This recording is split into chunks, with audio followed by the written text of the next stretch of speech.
Praise the Lord. The best wishes to you and your family members in the name of God.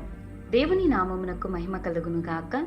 దేవుని నామం పేరట మీకును మీ కుటుంబ సభ్యులందరికీ శుభాభివందనములు. ఈరోజు దేవుని వాగ్దానము, టుడే గాడ్స్ ప్రామిస్.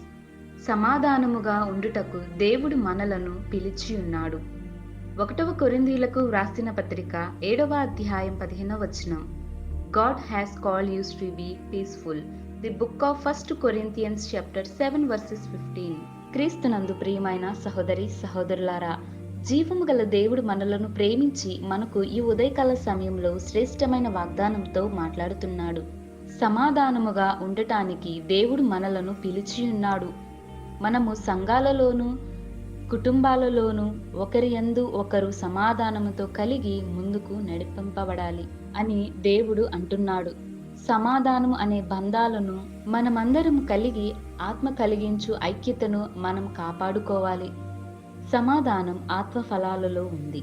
సమాధానం లేని వారు ఎప్పుడు గొడవ పడుతూ ఇతరులను దూషించడం, హేళనగా చులకనగా చేసి మాట్లాడటం వంటి అవిశ్వాసులై ప్రవర్తిస్తూ ఉంటారు. కానీ దేవుడు అలా ఉండకూడదు అని సెలవిస్తున్నాడు. అందును బట్టి దేవుడు మనలను పిలుచుకున్నాడు. దేవుడు ఇచ్చు ఆత్మఫలములు ఏమిటంటే ప్రేమ, సంతోషం, సమాధానం, దీర్ఘశాంతం, దయాళుత్వం, మంచితనం, విశ్వాసం, సాత్వికము, ఆశా నిగ్రహము. వీటిలో సమాధానంతో నింపబడి ఉంటుంది. దేవుని ఆత్మతో నింపబడిన వారు ఇవన్నీ పొందుకుంటారు. సాధ్యమైనంత వరకు సమస్తమైన జనులతో సమాధానమును కలిగి కుటుంబాలలోనూ ఇరుగు పొరుగు వారితోనూ సంఘములతోనూ సమాధానం అనే బంధాన్ని మనమందరమును కలిగి యుందుముగాక.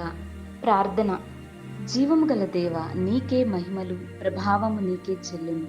ప్రభువా, మమ్ములను పిలుచుకున్న విధానాన్ని బట్టి నీకు వందనములు, స్తోత్రములు దేవా. ఈ ఉదయకాల సమయంలో శ్రేష్టమైన వాగ్దానంతో మాతో మాట్లాడారు. ప్రభువా, నీలో ఉన్న ప్రేమ, దయాళుత్వం, సాత్వికమును, మంచితనమును, విశ్వాసమును మాకు అనుగ్రహించండి. మేమందరము ఒకరి యందు ఒకరు సఖ్యత కలిగి నీ యొక్క పరిశుద్ధ ఆత్మను మేము ధరించుకుని ధన్యతను మా అందరికి దయచేయండి. ప్రభువా, మేము అవిశ్వాసులై ఉండకుండా నీ వాక్యం ద్వారా మాకు జ్ఞానమును దయచేయండి. ప్రభువా, ఈ వాక్యం ఎందరైతే వింటున్నారో వారికి అలాగే మాకును నీ యొక్క సమాధానమును, మంచితనమును, అట్టి నీ కృపను మాకు దయచేయమని యేసు నామములో ప్రార్థిస్తున్నాను తండ్రి. ఆమేన్.